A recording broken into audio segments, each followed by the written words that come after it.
Thank you for joining us today for a discussion on planning for an AGM during the COVID-19 pandemic. I am Scott Rosansky, a partner in the corporate group based in Montreal and the head of our National Securities and Corporate Finance group. And today I'm joined by an amazing panel of my colleagues. I'm joined by Danny Wakeling, who's a senior associate in Dentons corporate group in Edmonton. His practice consists of broad-based transactional work with an emphasis on mergers and acquisitions, capital markets, and corporate finance. Danny has previously spent some time with the Office of Mergers and Acquisitions at the Ontario Securities Commission. Aura Wexler is a partner in the corporate group at Dentons and serves as the head of the Toronto Securities Group. Her practice focuses on a variety of public and private capital market transactions and securities regulatory matters, including stock exchange listings, corporate governance, and continuous disclosure obligations. Aura is a member of the Ontario Securities Commission's Securities Advisory Committee, which provides advice to the OSC on legislative and policy initiatives and capital market trends. Kimberly Burns is a partner in the corporate group and is based in our Vancouver office. Kimberly advises public and private companies in resources and technology. She spent a year with the Canadian Securities Transition Office developing the Federal Capital Markets Stability Act. Before we begin, just a few logistical administrative points. As you'll see, only the panelists will have the ability to speak and attendees will be placed on mute. If you have any questions you would like to ask the panel, please feel free to submit them throughout the session via the Q&A button on the bottom middle of your screen. We will do our best to leave some time at the end to address a few questions we received in advance of today's webinar and those posted to the Q&A. Should we not have enough time to get to your question, please feel free to reach out afterwards to any of the panelists or any of my other colleagues in our offices around the country. Should you have any technical difficulties, please request assistance through the Q&A and one of our IT support will do their best and try and assist. We are very appreciative to all of you for giving us 1 hour of your very busy schedules, and we will endeavor to respect the allotted time for the presentation. Danny will now begin by sharing his thoughts on the different types of AGMs we can expect to see during this upcoming season. Great. Thanks very much, Scott. As we enter the 2020 proxy season, companies need to ensure that they have considered and addressed any necessary changes that need to be made to the format of their upcoming AGM to ensure compliance with public health directives while still complying with corporate law and not stifling shareholder engagement and participation. The unprecedented situation created by COVID-19 is going to require many companies to make significant changes to the format of their AGMs. And in many instances, these changes are going to result in a very different experience for boards, management, and shareholders alike than what they're traditionally used to. As a starting point, let's take a look at what options are available to companies with respect to the format of their AGMs as they consider how to move forward during the COVID crisis. So there are three primary options available for companies for hosting an AGM. First, you've got a virtual meeting, which is entirely virtual participation with no physical in-person meeting location. Second is a hybrid meeting, which involves both a physical in-person meeting location while also allowing for virtual participation. And third, you've got the traditional in-person meeting with no virtual participation. So first, let's take a look at virtual AGMs. Virtual shareholder meetings are conducted entirely through electronic means without a corresponding physical in-person meeting location. Accessing an online platform is the sole means available for shareholders to attend, ask questions, and also vote at the meeting. The online platform that's made available to shareholders may consist of a video stream or it may be audio only. Now, it's worth noting that virtual AGMs were very rarely utilized in Canada prior to the COVID crisis. However, we've seen their popularity explode during the 2020 proxy season as companies seek to bring their AGMs in line with public health directives. Now, what we've traditionally seen in Canada differs from what we've seen south of the border in the US, where virtual shareholder meetings have been utilized extensively for over a decade, and particularly in the last couple of years, including prior to COVID. Research that's been put out by Broadridge shows that during the 2018 proxy season in the US, there were approximately 200 virtual shareholder meetings conducted. We saw that increase to approximately 250 during the 2019 proxy season. We expect that upward trend to continue and likely accelerate into the future. Now, it's important to note that not every company will be able to hold a virtual AGM, as a virtual AGM must be permitted by a company's constating documents and their governing corporate statute, as my colleague Kimberly will touch on in more detail later on in this presentation.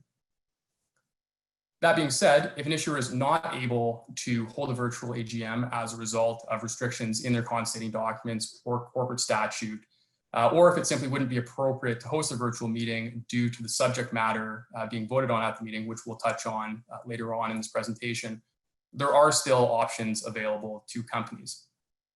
Issuers can pursue a hybrid meeting, or if they are looking to hold an in-person AGM, they can consider delaying the timing for holding that AGM.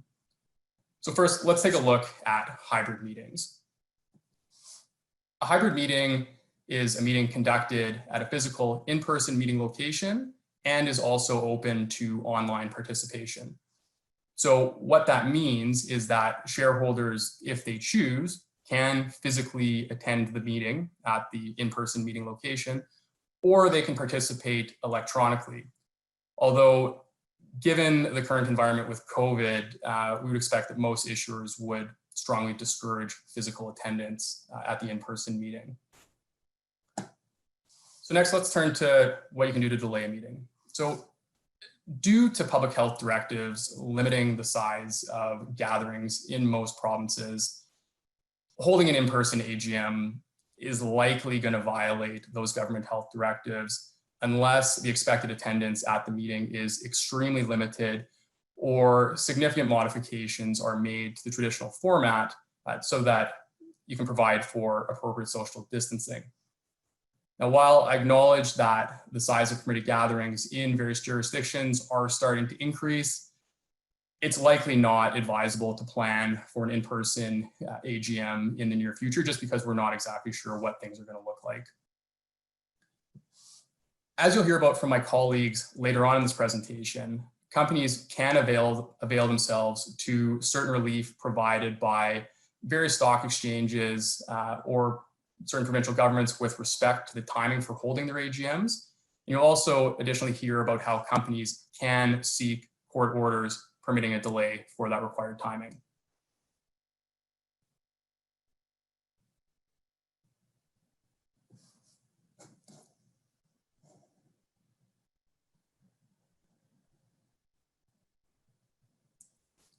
Scott, over to you. Great, thank you, Danny. Aura will now address recent guidance on public company AGMs provided by the different stakeholders.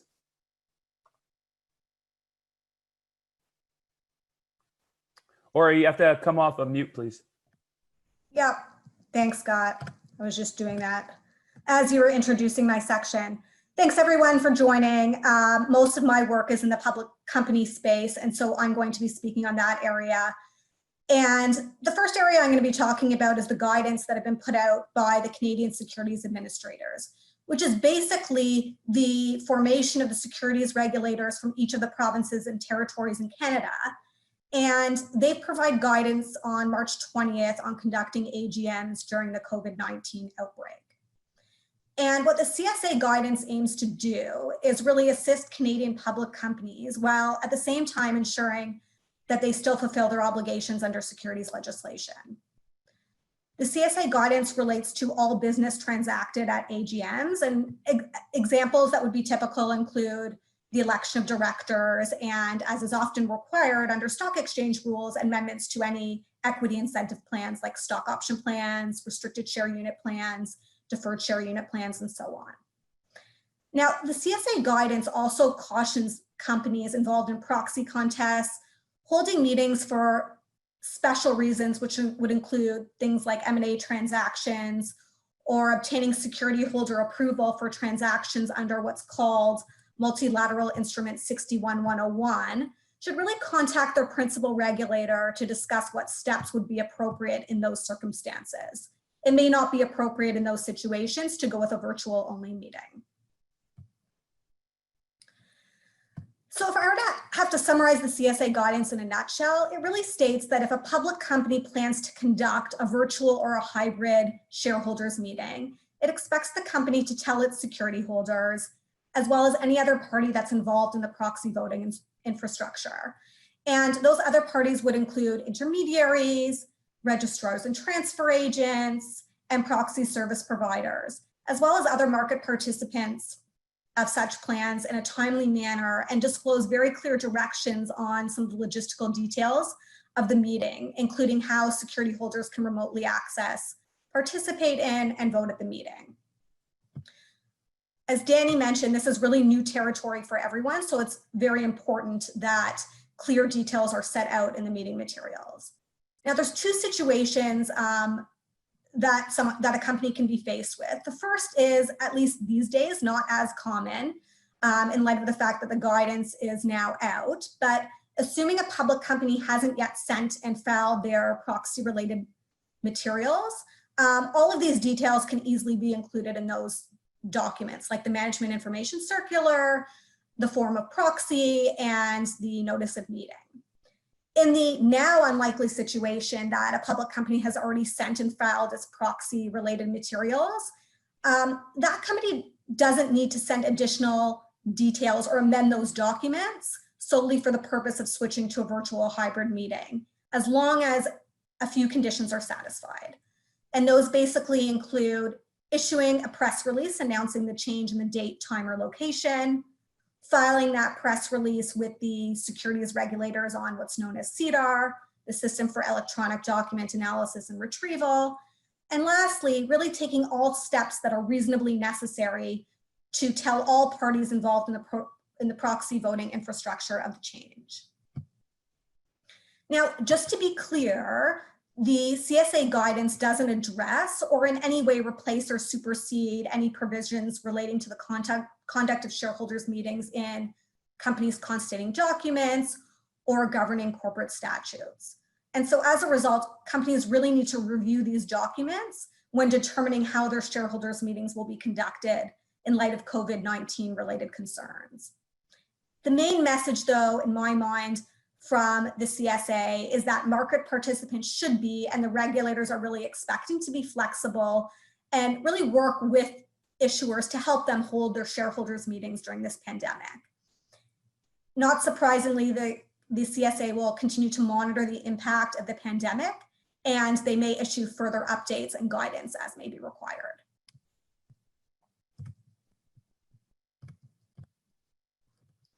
So in addition to considering the guidance that the Canadian Securities Administrators have put out, another avenue that public companies need to consider is the guidance that have been put out by the proxy advisory firms, most notably Glass Lewis and Institutional Shareholder Services, which is also known as ISS. And both Glass Lewis and ISS have updated their proxy voting guidelines to explain how they will approach virtual shareholders meetings during the COVID-19 outbreak. So I'll start off with Glass Lewis, and then I'll explain the ISS guideline on this front. So the Glass Lewis guidelines basically suggest including very robust disclosure in the proxy related materials and recommends for the design of the meeting processes to ensure that shareholders will be afforded the same rights and opportunities to participate as they would at an in-person meeting. And that's really been the concern to date, that holding a virtual or hybrid meeting, like an electronic shareholders meeting, doesn't give shareholders the same right to participate as they would in a traditional in-person meeting. Glass Lewis sets out 4 examples of effective, robust disclosure. And the 4 examples are the following. The first is addressing the ability of shareholders to ask questions during the meeting, including time guidelines for shareholders' questions, rules around what types of questions are allowed, and rules for how questions and comments will be recognized and disclosed to the meeting participants. The second example provided by Glass Lewis in its guidelines relates to the procedures, if any, for posting appropriate questions received during the meeting and the company's answers on the investor page of their website as soon as practicable after the meeting. Third, addressing technical and logistical issues related to accessing the meeting platform. And lastly, fourth, procedures for accessing technical support to assist in the event of any difficulties accessing the virtual meeting. Just to give you some background on Glass Lewis's general policy recommendation, their guidelines generally recommend voting against members of a company's corporate governance committee where the board plans to hold a virtual only shareholders meeting. And the company hasn't provided this really robust disclosure of the nature set forth above in its meeting materials. However, Glass Lewis has relaxed this policy at least from March 1st to June 30th of this year, considering the COVID outbreak. And during this period, Glass Lewis will generally refrain from making any sort of an adverse voting recommendation against members of the governance committee, provided the company discloses at a bare minimum its rationale for hosting the virtual only meeting. And oftentimes what you'll end up seeing as the rationale is a citation to COVID-19. For all shareholders meetings occurring after June 30th of this year, which is very quickly approaching, subject to any further updates disseminated by Glass Lewis's standard policy on virtual shareholders meetings will apply. And they will, again, as is usual, expect the robust disclosure in the proxy materials concerning shareholder participation. That's a summary of the Glass Lewis updated guidelines. As for ISS, in its impacts of the COVID-19 pandemic policy guidance, it acknowledges that virtual only meetings may be both necessary and desirable in the current situation, and that really health and safety concerns must be paramount this year. Unlike Glass Lewis, under most ISS benchmark policies, at least on the global front, ISS doesn't have a policy to recommend votes against companies who hold virtual only meetings. And as a result, and not surprisingly, there's not going to be a change to that approach. However, in the limited number of markets where the ISS benchmark study discourages virtual only meetings, and where that approach is already allowed at law without requiring any amendments, for example, to constating documents like bylaws, ISS will be altering the application of that policy so as to not be making any adverse voting recommendations related to companies holding virtual only meetings until it's safe to hold an in-person meeting again. Similar to ISS, if boards do opt to hold virtually only meetings, it encourages companies to disclose very clearly the reason for their decision. In other words, it's related to the COVID pandemic, and really to strive to provide shareholders with a meaningful opportunity, again, subject to local laws, to participate as fully as possible, including, similar to Glass Lewis, being able to ask questions of directors and senior management, which really this is the only time during the year where shareholders have that opportunity or have the best opportunity for that, and to engage in dialogue if they wish. In these situations, boards are encouraged to commit to return to in-person or hybrid meetings as soon as possible.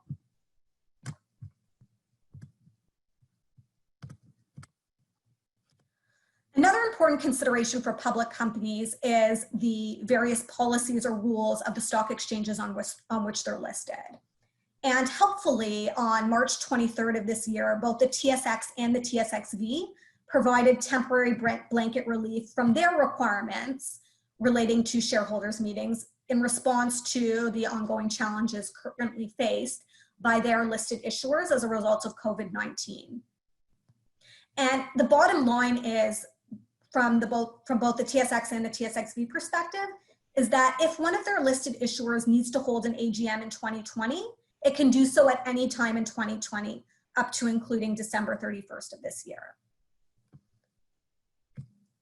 When the TSX and TSXV relief came out, it was certainly a welcome aid, and I was very happy to see that come out, especially considering the challenges that have come to light as a result of the pandemic. But as Kimberly will discuss in greater detail, its usefulness may be limited as a result of requirements that will continue to apply to companies under corporate laws, securities laws, their constating documents, and contracts to which they are a party. some of the orders that have already been issued under corporate law, and these actually were issued post the TSX and TSXV temporary relief, including, as Kimberly will mention, an Ontario emergency order is certainly a positive step in enhancing the effectiveness of the TSX and the TSXV relief.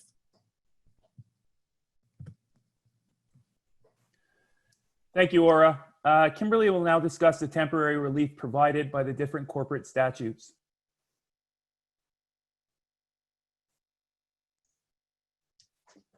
Thanks, Scott.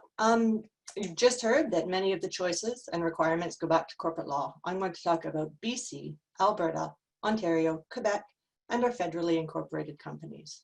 Starting with BC, the BC Corporate Register announced an extension of 6 months for companies that wanted to delay their AGM due to the pandemic. To take advantage of this, the BC company emails the corporate registry and the extension is automatic. However, the BC company then also has to notify its shareholders that the AGM has been delayed. The initial announcement worked really well with the stock exchange relief and the extension of that AGM option to the end of 2020. However, in BC, the Business Corporations Act only permits virtual meetings if a company has also enabled this in their articles. And many companies just haven't done that. So early in the pandemic in BC, we saw a lot of companies going to court for court orders to hold virtual meetings. This was less efficient than the normal process, but it was working. Then on April 21st, BC published its emergency order. This addressed the gap between the legislation permitting virtual meetings and companies with silent articles. And it also addressed a particular legislative definition of the word location that implied a meeting had to be at a physical place.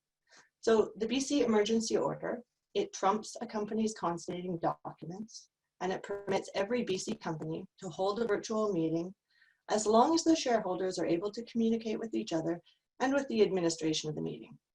The order deems the meeting to have a location in BC, which solves the rather academic definition issue. So at this point in BC, the registrar's position on delay and the emergency order cover what companies need.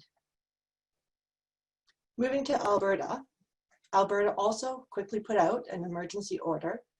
It suspended all obligations to hold in-person annual meetings. Companies did not have to take any action, and the guidance was really clear. It discouraged in-person meetings as not being in the public interest. There's no set timeline on how long the order will be in effect, but we heard from Danny and we all agree that there'll be a reasonable tail to let companies react once the suspension is no longer in effect. In Alberta, for an ABCA company, looking beyond the emergency order, you can hold a virtual meeting if your bylaws specifically permit it, and many companies have done that. However, if you don't have virtual meetings enabled in your bylaws, you have two choices. You could approve revised bylaws by board resolution, call your meeting, have shareholders ratify and confirm the new bylaws. I'll comment on that in a sec. The second option is apply to a court for approval of a virtual meeting this year and rely on the court approval to call that meeting. The first option, having a board approve a bylaw change and taking it to an annual meeting, has some risk. Calling a virtual meeting for special business when the virtual meeting isn't permitted just isn't a conservative approach. Anyone doing this should talk to their counsel, make sure that their stakeholders understand. And I think we'd all suggest taking the special business of changing the bylaws first before you get down to your annual business. The second option, of course, of obtaining a court order to approve the virtual meeting is low risk, but it's more work. So wrapping up for Alberta, the primary solution enabled by the government is a delay or suspension under the emergency order. If you're looking to hold your AGM now, start with a review of your bylaws and a call to council. Ontario had a couple of kicks at an emergency order, and now they have something that covers everything OBCA companies might need. First, there's permission to delay an AGM during the pandemic with a 90-day guaranteed tail once the emergency order is ended. That gives you time to react. Second, the order enables companies to hold virtual meetings even if the bylaws are silent, or potentially even if the bylaws prohibit them. It also creates a deemed location in case the company bylaws specifically require the AGM to be held in a particular place. Third, the Ontario order does something I like. It addresses methods and mechanics of voting. It enables companies to use ballots, polls, or methods that the chair considers suitable for the meeting. This additional mention and sort of addressing voting mechanics, it can be useful for hybrid meetings or electronic meetings that use phone, but not third-party service providers with an electronic voting system. So Ontario has all the options open right now. You'll want to be careful in reviewing your choices, but a company should be able to do what's best from a governance perspective. Quebec has an emergency order with broad directives permitting electronic meetings, so phone or virtual, regardless of the company's constituting documents, and as long as all of the participants can communicate and vote. The emergency order addresses secrecy of voting, and it enables the chair or the meeting to determine appropriate ways to communicate and vote as long as secrecy is respected. The order, though, doesn't provide the ability to delay annual meetings. So if you're a Quebec company and this is your first time using a virtual or hybrid format, we suggest speaking to your council and your governance group on preparation and looking at market options. Finally, our federal companies under the CBCA, they don't have the benefit of an emergency order. Corporations Canada issued online guidance and has been very clear that CBCA companies can do any of the following. First, you can apply to court for approval to delay your meeting, and some companies have done this with ease and success. Number two, you can hold a virtual meeting if your bylaws permit it. Number three, like Alberta, you can pass a board resolution to amend your bylaws, call the virtual annual and special meeting, and have shareholders approve and adopt the change. Now that has the same risk-reward profile that I described when we were talking about Alberta. Before we move off the corporate law, I just have two comments that we should keep in mind in all of the jurisdictions. In addition to what Ora touched on before, the orders and the exemptions that apply to the corporate law are for annual general meetings, special business, contested meetings, requisition meetings. They're all outside the scope of the orders. If your business needs to approve a transaction or shareholders have tried to requisition a meeting, you're going to need to pursue a court order. Please do pick up the phone, call your advisors for anything other than a regular AGM with AGM business. Number two, the orders, the corporate statutes, the good governance guidelines, everything expects that shareholders attending virtual meetings this year will be able to communicate with each other and vote in real time.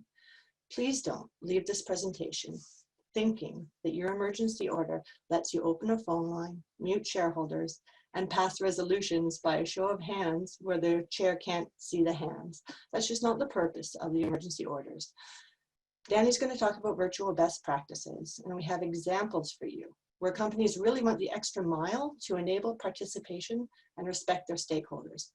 Not doing a little bit more this year could have a negative consequence if shareholders are disenfranchised. I know it's a quick move for all of us from in-person to virtual meetings, and more preparation and more planning are essential this year. I'm going to end with my favorite line. If you fail to plan, you plan to take on increased risk. Thanks. Scott? Thank you, Kimberly. Danny, would you be able to wrap this up for us and maybe share some of those best practices to consider when you're holding your virtual or hybrid meeting, please? Of course. Thanks very much, Scott. Thanks, Kimberly.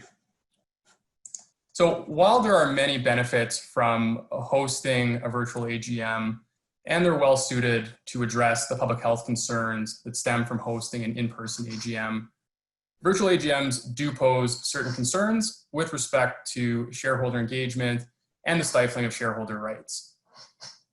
For companies thinking about holding a virtual AGM or adding a virtual component to their AGM, the following principles should be considered before deciding to proceed. So first, and as previously discussed, companies need to consider what types of items are going to be voted on at the meeting. Companies should consider if the meeting is limited to the consideration of routine, non-controversial proposals. So what's that? That's going to involve the uncontested election of directors or the appointment of auditors. And as Aura went into in detail earlier, virtual meetings just are not generally considered to be suitable for contentious matters.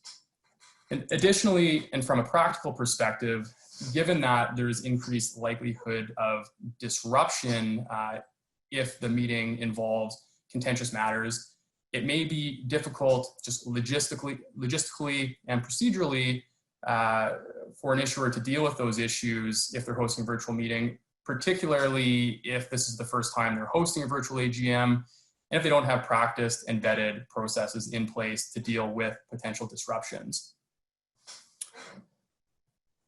Additionally, if a company does opt to pursue a virtual meeting, it should ensure that shareholders understand why a virtual meeting has been called, and also companies should ensure that voting instructions have been clearly communicated in advance to shareholders. Second, companies need to evaluate their technological needs and processes for hosting a successful virtual AGM. They should ensure that whatever technology they're proposing to use is sufficient for the volume of attendees that they expect, and also that it provides for maximum shareholder participation. Now, it's worth noting that the virtual technological services that are required for hosting a public company AGM are provided by a limited number of service providers in Canada. And so prior to deciding to hold a virtual AGM, companies need to make sure that they're able to obtain the required technology services from the providers on the time frame that works for hosting their AGM. And finally, on the technological front, once companies have finished holding a virtual meeting, they should be soliciting feedback from shareholders and other participants to evaluate what can be improved in the future, and also to evaluate if their goals for the meeting were met. Third, companies should ensure equal access for all shareholders. Many shareholders will never have participated in a virtual meeting before, and this is going to be a new experience for them where they're not familiar with, and they're not going to know what to expect or how it's all going to work. To try and ensure that things go smoothly, companies should open any video or web or telephone lines prior to the start of the meeting to allow shareholders to test their access and to be sure that they're going to be able to access the meeting platform and also effectively participate in the meeting. Also, companies should allow shareholder proponents to present their proposals on a virtual basis, whether that's via phone line or a pre-recorded or online video presentation. Fourth, companies should create formal rules of conduct. And so these rules should allow sufficient opportunities for shareholders to ask questions or make brief comments about each proposal that's up for a vote. Those rules should be available to shareholders prior to the meeting, and should also be available to both virtual and any in-person attendees if they're holding a hybrid meeting during the meeting. Now, the purpose of these rules is to promote transparency. The rules should address how the company is going to queue questions received virtually versus in person versus those received prior to the meeting. Ultimately, what companies want to do is to avoid any perception that they are manipulating or screening shareholder questions received in advance or via the web during the meeting. And so one way that companies can try and alleviate these concerns is have their rules of conduct for the meeting include that any questions received in advance or received online during the meeting will be posted to the company website after the meeting with answers. So that just helps increase the transparency for the meeting. Sixth, companies should ensure that shareholders have access to board members. In a virtual meeting, shareholders don't have the ability to be in the same room as board or management of the company. So companies should ensure that during any virtual meeting, shareholders can hear or see board members and also have an opportunity to ask questions of board members during the meeting, and particularly want to ensure access to independent board members. Ultimately, what companies should be seeking to ensure is that virtual shareholder meetings provide the same opportunities for shareholder participation as is provided during an in-person meeting, and that includes asking questions and dialogue of board and management. Companies are going to want to make sure that they have a technical support line available for a virtual meeting. There's a whole host of issues that can go wrong with a virtual meeting that aren't concerns during an in-person meeting. And given that most companies and also most participants may potentially be holding a virtual AGM for the first time this proxy season, it's just better to be prepared and have support available, which hopefully you won't need, but it's good to have it if you need it. Finally, companies should be archiving recordings of the virtual shareholder meetings for future viewings and making those recordings available to shareholders for a reasonable period of time following the AGM. So now that we've given everyone a lot to think about as they contemplate what to do about any upcoming AGM, we want to change gears a little bit and talk about what we're seeing in practice across the country in both the private and the public company context. I'm speaking to you here from Edmonton, where our primary engagement is with private companies incorporated under the ABCA and the CBCA. For widely held companies that actually hold AGMs, what we're seeing is most companies pivot from in-person AGMs and forging ahead with virtual AGMs. And for a private company, that usually involves simply hosting a Zoom call. And they're doing this rather than taking advantage of the delays permitted for ABCA companies under the emergency order issued by the Alberta government that Kimberly touched on earlier. And perhaps one reason that we're seeing companies opt not to delay their AGM is that, unlike the emergency order issued in Ontario, the wording of the Alberta order isn't very clear and is ambiguous on how the order impacts the timelines within which ABCA companies need to hold their AGM following the date on when the order ceases to be enforced.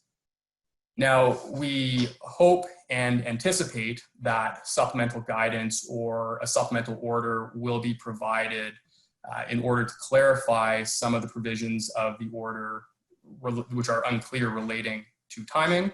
And we would hope that any such supplemental guidance or supplemental order is provided within a sufficient time frame that allows ABCA companies to prepare for an upcoming AGM while still being compliant with the provisions of the ABCA. So Aura, with that, why don't I pass it off to you so you can give us your perspective on virtual AGMs going forward. Sure, thanks, Danny. So one of the questions that I seem to get asked very often these days is, do you think virtual shareholders meetings are now going to become more popular in Canada, especially because this year companies are going down that route, whether it be virtual only, i.e. no in-person component, or hybrid, where you've got the benefit of both. And as has been referenced basically throughout the course of this webinar, prior to COVID-19, there really has been relatively slow adoption of virtual shareholders meetings in Canada. They've been much more common in the US and even more common around the world. And there's certain benefits to holding the virtual meeting. I mean, some of the obvious ones would be better shareholder accessibility. Through technology, shareholders can participate in the meeting from wherever they wish and regardless of the geographic location. This is especially important as issuers and investors are becoming more global. It also has obvious benefits in the face of a potential matter of public health or safety, such as COVID-19. With improved access, of course, more shareholders are able to participate. And also, shareholders meetings are often a time where management, the board, and shareholders all convene in one place. So virtual meetings will mean less travel for those people and also fewer printed materials. So my view is, because of these benefits, at least in the near term, I do foresee virtual meetings becoming more popular, at least where the business of the meeting is limited to routine or non-controversial proposals. I don't think, though, that virtual meetings will become the norm in the near future if items to be voted on at the meeting include things like approval of a significant business transaction, like an M&A deal, where a company may be subject to significant shareholder dissent or activism concerns involving governance or performance issues. And as a decision to hold a virtual AGM in these circumstances really would be criticized as a method of controlling shareholder participation. Again, sometimes perception is reality. As to whether virtual AGMs will become a reality in the future, as Danny alluded to, I think this will also depend on shareholder reactions to previous meetings held virtually. For example, are there requests by shareholders, including some significant ones, to hold subsequent meetings in person? Ideally, in my mind, if possible, hybrid meetings, which haven't been popular to date, just probably because of the cost concerns, they will become more common and are preferable to the virtual only meeting. In my mind, hybrid meetings really provide the best option governance-wise, because on the one hand, they preserve the ability of shareholders to ask questions in person, but at the same time, they also make the meeting more accessible to shareholders. And I do think that some of the cost concerns may be alleviated in the future, where I expect a few things to happen. And namely, as Danny mentioned, there are currently 2 primary service providers who offer virtual meeting platforms in Canada, and they include Lumi Global and Broadridge Financial Solutions. And I expect we're going to see more providers enter the space in the future. And as and when they do, I do expect the cost to hold a virtual meeting, or at least the electronic component of the meeting, to go down. So overall, I do believe that there will be a trend to having at least some component of the meeting be in virtual format. And so really, if that holds true, the focus or the effort should be on companies adopting best practices, including those noted by Danny earlier in this webinar, and ensuring that the virtual experience really mirrors the in-person one. Kimberly, did you want to share any thoughts, any of your thoughts on the future? Absolutely, yes. I agree with the trend to virtual meetings. I want to comment on what we're seeing in BC, and that's delay. So with the optional delay available by email, public and private companies, they're using this. The private companies are then calling up or emailing their shareholders. The public companies are sending out press releases, which dovetails into the CSA and stock exchange requirements to communicate the delays and exemptions you're using to your shareholders. I expect in BC, these delays will turn into virtual meetings before the end of 2020. Next, I was going to describe the mechanics and planning of in-person meetings I've attended, but it's a different week. And I want to talk about something closer to my heart, that is social engagement and stock price. I've been practicing for 15 years. I love shareholder meetings. The board, they're proud to host them. Management have an excellent chance to peacock. And investors, they can come forward in a formal but not threatening environment. It's a ceremony. It's the company's annual reunion. So there's a lot of research data that correlates shareholder engagement, stock price stability, and positive analyst recommendations. There's also a lot of research on how North America's modern loss of community is leaving people seeking ceremony. I want to suggest that the leaders and governance stars are going to find a way through preparation and planning to create a cohesive, tangible feeling of ceremony on a virtual platform. It'll take a lot more work. So by now, a lot of us will have attended birthdays, grads, retirements, and other parties on Zoom. Sometimes they're awkward. There's no witty banter. There's less casual chatter. There's dead air. A virtual meeting, unplanned, is similar, but the feeling without handshakes, without a cup of coffee, without saying hello to the person sitting beside you that you've known in the industry for 20 years.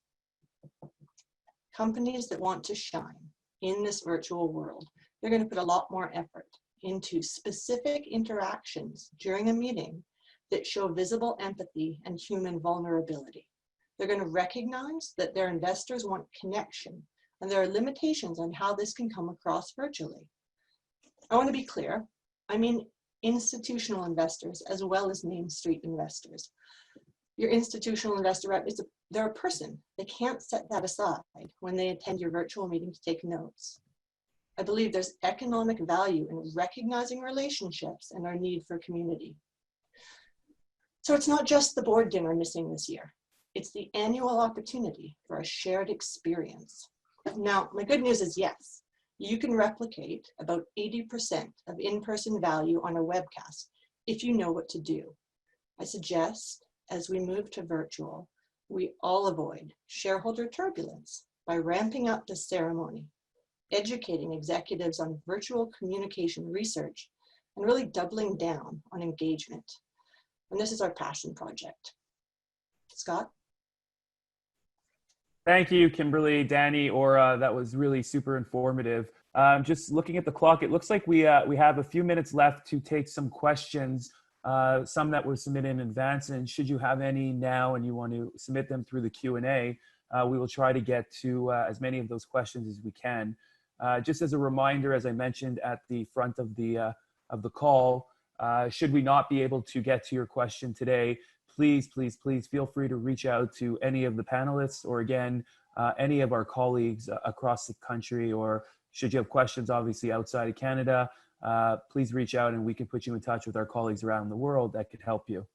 So with that, I'm gonna pull some of the questions that we received in advance. But again, should you have any, please feel free to submit now through the Q&A function at the bottom of your screen.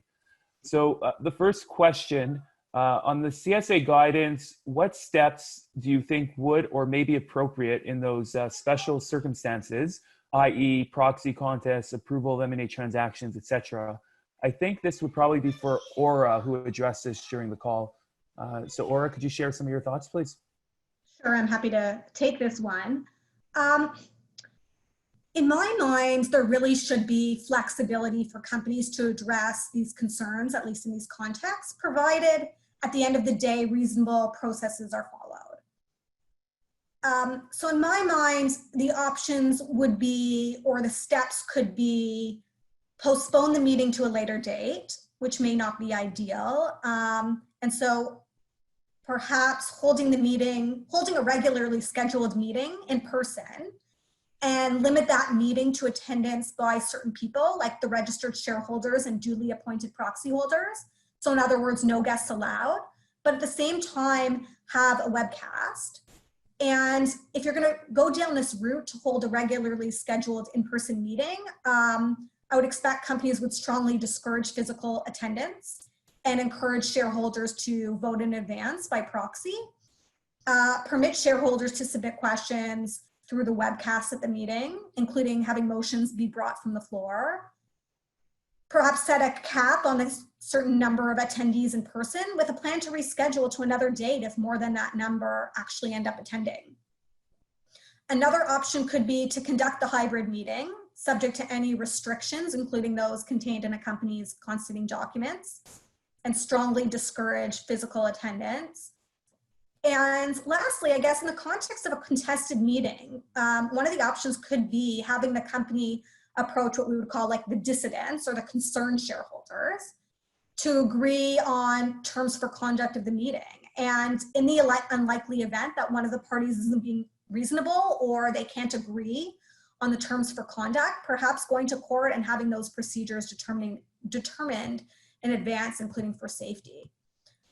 I think though, regardless, what companies should do is they should maintain flexibility to adapt their meeting plans to these very rapidly evolving and fluid circumstances. And they can do that just by including disclosure in their proxy materials. That would be my thought on that one, Scott. Thank you, Aura. That makes sense. Danny, how can shareholders hold the board and management to account in a virtual meeting, given that there is increased opportunity for the censorship of shareholders in comparison to an in-person meeting? Yeah, Scott, that's a great question. So as I alluded to earlier, there is increased risk of abuse by the board and management during a virtual meeting to censor shareholders and essentially dodge difficult questions, and also, really just serve up softballs and just make it as easy for themselves as possible. And so the reason for that is, in a virtual meeting, if you've got two-way audio, the chairperson is able to just simply mute anyone that they don't want to have talking, or if questions can be submitted via a chat forum, those questions may not be generally made available to participants. And the fact that not everything is out in the open during a virtual meeting really does create a different environment than an in-person meeting, where if someone is being unruly or asking difficult questions, even though they may be out of order, people are going to see that, even if the chairperson isn't acknowledging or isn't responding to the questions. The shareholder is still going to be heard, whether or not their questions get answered. And so, to address some of the power dynamics that are present in a virtual meeting, one thing that shareholders first off can do is advocate that they be able to submit questions live during the meeting. And it's possible that in reality, just due to time constraints, the board and management is not going to be able to answer every question that comes through. But in order to prevent the appearance of screening questions, what the company should be doing and what shareholders should be advocating for is that essentially every valid question that is put to the board and management, whether it's before the meeting or during the meeting, be made available to shareholders on the company website and with answers. And really that's what shareholders should be pushing for, because that way they're going to know that the screening process hasn't resulted in the tough questions being screened out. Thank you, Danny. That's very helpful. I think that's the challenge, is that with the potential for virtual meetings, there is the opportunity for the board to hide behind some of the technology issues or some of the other challenges to avoid those difficult questions. So I think as a stakeholder with interest, it's and certainly for a board, it's their interest too to remain accountable and transparent with their shareholders, regardless of the fact that it may not be done fully in person. Kimberly, we actually received the next question in advance and through the Q&A now as well. So maybe you could address this one. Are there special considerations for not-for-profit corporations?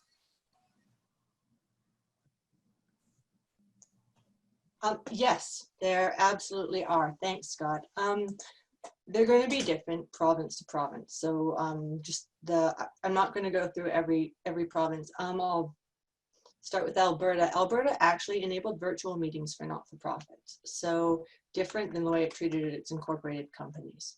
Ontario did the same thing. So the emergency order in Ontario will cover a not-for-profit, and there's guidelines out available on the internet from the Ontario Nonprofit Network. So you can check that out. BC is the same. So in BC, the order will enable virtual meetings for not-for-profits too. Generally, that just sort of as a general statement on that, there's been a lot more leniency for not-for-profits holding virtual meetings, working outside of their bylaws and getting things done than there has been for corporations. So I found that distinction really quite interesting. The odds are across Canada, you can do your not-for-profit meeting virtually or by telephone, as long as everyone can participate. So those are the jurisdictions I think that we have covered. Scott, did it say where specifically? No, it didn't. But should the person or people or persons who submitted it have any more specific follow-up questions on a jurisdiction, obviously feel free to reach out to Kimberly. She can help you in that. So thank you for that, Kimberly. I think we have probably just another 2 minutes. Again, conscious of everyone's time and wanting to get everyone out by 2 p.m. Eastern Standard. Again, or this one's actually on the proxy advisory firm, so I'll address it to you. Why have proxy advisory firms generally opposed virtual-only shareholder meetings, in your opinion? Sure, Scott. I'll make this pretty short and sweet. At the end of the day, I think the concern is just that they don't approximate an in-person experience, which really would be true, especially for people who aren't necessarily computer literate, including myself, or those who don't even own a computer. You know, some of the other concerns could be they may serve to reduce a board's accountability to shareholders. They may curb the ability of a company's shareholders to meaningfully communicate with the company's management. And really, that ability to participate in the affairs of a company is a fundamental right of shareholders.